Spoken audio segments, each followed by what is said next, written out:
कठपुतली साम्राज्य की कहानी। बहुत समय पहले एक दूर देश में एक अनोखा साम्राज्य था जिसे कठपुतली साम्राज्य के नाम से जाना जाता था। इस साम्राज्य में इंसान नहीं बल्कि कठपुतलियों का राज था। वहाँ की कठपुतलियाँ न केवल चलती फिरती थीं, बल्कि बोलती और अपने साम्राज्य का संचालन भी करती। इस कठपुतली साम्राज्य के दो मुख्य वर्ग थे। पहला वर्ग था संपूर्ण शक्ति कठपुतलियों का। ये कठपुतलियाँ विशेष जादुई शक्तियों से संपन्न थीं। उनकी हर एक डोर में जादू भरा था जिससे वे अद्भुत कार्य कर सकती थी। हवा में उड़ना, भारी वस्तुएं उठाना, यहाँ तक कि मौसम को भी बदलना। ये शक्तिशाली कठपुतलियाँ पूरे राज्य की सुरक्षा और संचालन की जिम्मेदारी संभालती थीं। दूसरा वर्ग था साधारण कठपुतलियों का। ये कठपुतलियाँ सामान्य थीं और वे अपनी डोरों के माध्यम से रोजमर्रा के कार्य करती, खेती, निर्माण और व्यापार जैसे कामों में लगी रहती थीं। हालांकि उनके पास जादुई शक्तियाँ नहीं थीं, लेकिन वे परिश्रमी और समर्पित थीं। कठपुतली साम्राज्य का राजा था राजा डोरसिंह, जो सबसे शक्तिशाली कठपुतली थी। उसकी डोरें इतनी मजबूत थीं कि कोई भी उसे नियंत्रित नहीं कर सकता था। उसके नेतृत्व में राज्य शांतिपूर्ण था और हर कठपुतली सुखी थी। राजा के पास एक जादुई वस्त्र था जिसे पहनकर वह अपने राज्य को हर संकट से बचा सकता था। लेकिन एक दिन राज्य में हलचल मच गई।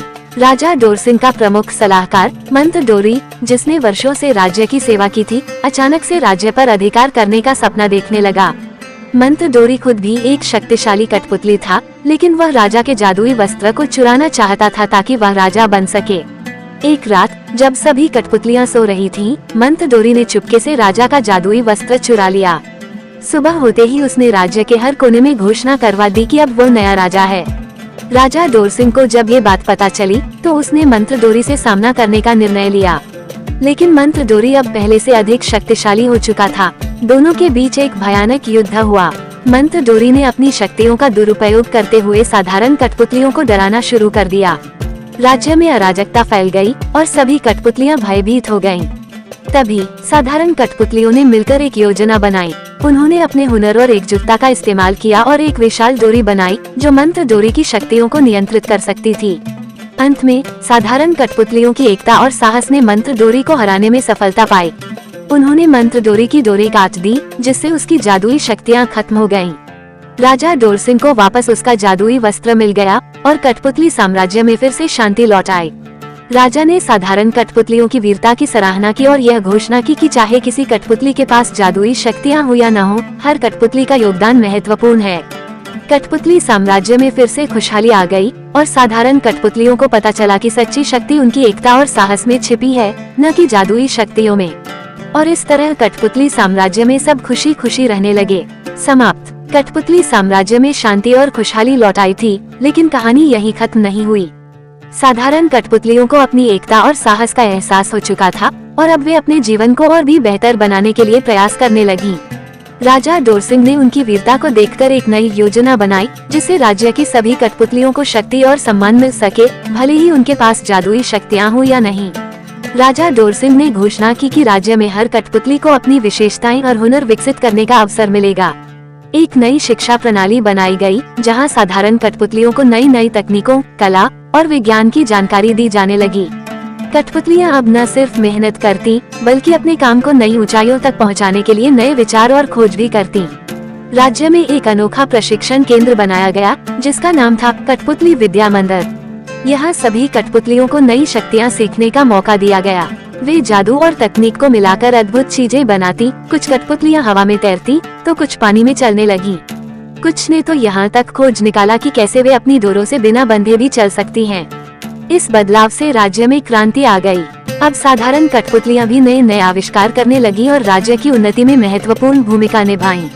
इस बीच राजा डोरसिंह ने घोषणा की कि हर साल एक कठपुतली महोत्सव मनाया जाएगा जहाँ सभी कठपुतलियाँ अपने हुनर का प्रदर्शन करेगी। इस महोत्सव का सबसे खास हिस्सा था स्वतंत्र डोरी प्रतियोगिता, जहां कठपुतलियां अपनी डोरों से मुक्त होकर भी चलने फिरने की कला दिखाती। लेकिन इस बीच राज्य के एक दूरस्थ कोने में एक और चुनौती खड़ी हो रही थी। वहां की कठपुतलियां इस नए बदलाव से खुश नहीं थीं। उन्हें लगता था कि कठपुतलियों का असली मूल्य उनकी डोरों में है और यह नई स्वतंत्रता उन्हें अपनी जड़ों से दूर ले जा रही है। इस समूह का नेतृत्व कर रहा था प्राचीन डोराधिपति, जो पुरानी परंपराओं का समर्थक था। प्राचीन डोराधिपति ने अपने अनुयायियों को समझाया कि ये नई परिवर्तन कठपुतली साम्राज्य के अस्तित्व के लिए खतरनाक हैं। उसने धीरे धीरे अपने अनुयायियों को एकजुट किया और राज्य के खिलाफ बगावत की योजना बनाई। उसका मानना था कि कठपुतलियों को अपनी डोरों के साथ रहना चाहिए, क्योंकि डोरें ही उन्हें नियंत्रण में रखती हैं और शक्ति देती हैं। राजा डोरसिंह को जब इस बगावत की भनक लगी तो उसने फिर से राज्य की सुरक्षा के लिए तैयारी शुरू कर दी। लेकिन इस बार राजा ने कठोर कदम उठाने की बजाय एक नई रणनीति अपनाई। उसने प्राचीन डोराधिपति को शांतिपूर्ण वार्ता के लिए बुलाया। राजा डोरसिंह ने कहा, हम कठपुतलियां चाहे डोरों से बंधी हो या मुक्त, हमें एकजुट रहना चाहिए। हमारी विविधता ही हमारी असली शक्ति है। राजा के बुद्धिमानी भरे शब्दों ने प्राचीन डोराधिपति के मन को बदल दिया। उसे समझ में आया कि बदलाव का मतलब अपनी परंपराओं को भूलना नहीं होता, बल्कि उन परंपराओं को नए तरीके से जीना होता है। उसने अपने अनुयायियों से शांति की अपील की और राज्य में एक बार फिर एकता और सद्भाव की भावना फैल गई। अब कठपुतली साम्राज्य में न सिर्फ शक्तिशाली और साधारण कठपुतलियां, बल्कि पुराने और नए विचारों का भी संगम हो चुका था। इस नई एकता के साथ कठपुतली साम्राज्य ने नई ऊंचाइयां छुई और पूरे संसार में अपनी पहचान बनाई। और इस तरह कठपुतली साम्राज्य सदा के लिए समृद्ध और शक्तिशाली बन गया। असली अंत।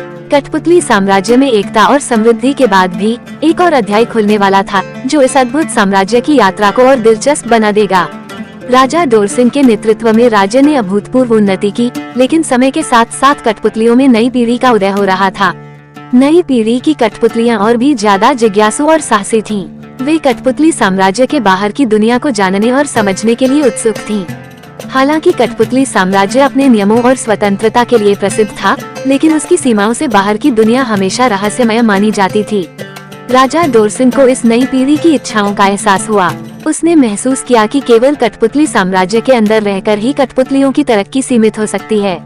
एक दिन राजा ने घोषणा की, अब समय आ गया है कि हम अपनी सीमाओं से बाहर निकलें और उन रहस्यों को खोजें जो हमारे साम्राज्य से परे हैं।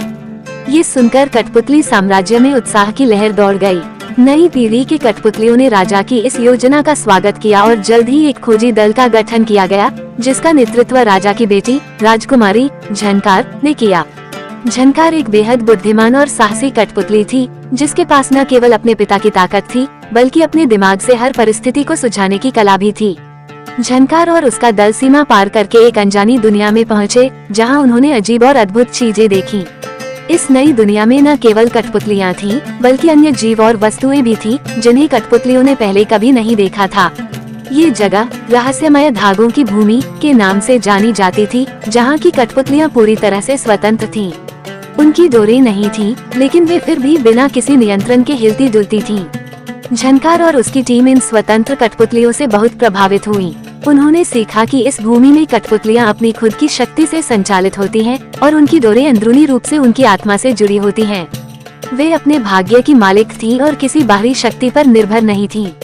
हालांकि रहस्यमय धागों की भूमि में एक छिपा हुआ खतरा भी था। इस भूमि की स्वतंत्रता ने वहां के कुछ कठपुतलियों को स्वार्थी और दुष्ट बना दिया था। वे अपने लाभ के लिए दूसरों की स्वतंत्रता का हनन करने लगे थे।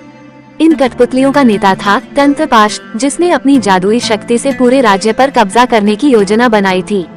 झनकार को ये देखकर चिंता हुई। उसने महसूस किया कि हर स्वतंत्रता के साथ जिम्मेदारी भी आती है। झनकार और उसकी टीम ने तंत्रपाश से लड़ने का निर्णय लिया, लेकिन ये लड़ाई आसान नहीं थी। तंत्रपाश के पास अपनी जादुई शक्ति से कठपुतलियों को नियंत्रित करने की क्षमता थी, लेकिन झनकार हार मानने वाली नहीं थी। उसने कठपुतली साम्राज्य में सीखी हुई एकता और साहस का इस्तेमाल किया। उसने रहस्यमय धागों की भूमि की कठपुतलियों को समझाया कि उनकी असली शक्ति उनकी एकता और जिम्मेदारी में है, न कि व्यक्तिगत लाभ में। धीरे धीरे झनकार की बातों का असर हुआ। रहस्यमय धागों की भूमि की कठपुतलियां तंत्रपाश के खिलाफ खड़ी हो गयीं। उन्होंने अपने स्वतंत्र अस्तित्व का सम्मान किया और तंत्रपाश की ताकतों को परास्त कर दिया। झनकार की इस विजय ने दोनों राज्यों को एक नई दिशा दी। अब कठपुतली साम्राज्य और रहस्यमय धागों की भूमि के बीच मित्रता और सहयोग का रिश्ता बन गया। झनकार ने वहां की कठपुतलियों को सिखाया कि स्वतंत्रता का सही उपयोग कैसे किया जाए, और बदले में उसने उनसे आत्मनिर्भरता का पाठ सीखा। कठपुतली साम्राज्य में वापस लौटने पर झनकार और उसके दल का भव्य स्वागत हुआ। राजा डोरसिंह ने घोषणा की कि अब कठपुतली साम्राज्य केवल अपने तक सीमित नहीं रहेगा, बल्कि नई मित्रता और ज्ञान से समृद्ध होगा। इस तरह कठपुतली साम्राज्य ने अपने नए दोस्त रहस्यमय धागों की भूमि के साथ एक नई शुरुआत की, जहां स्वतंत्रता, एकता और जिम्मेदारी का संतुलन हमेशा बना रहेगा। और इस तरह कठपुतली साम्राज्य का विस्तार हुआ और दोनों राज्य सदियों तक समृद्ध और खुशहाल बने रहे। समाप्त।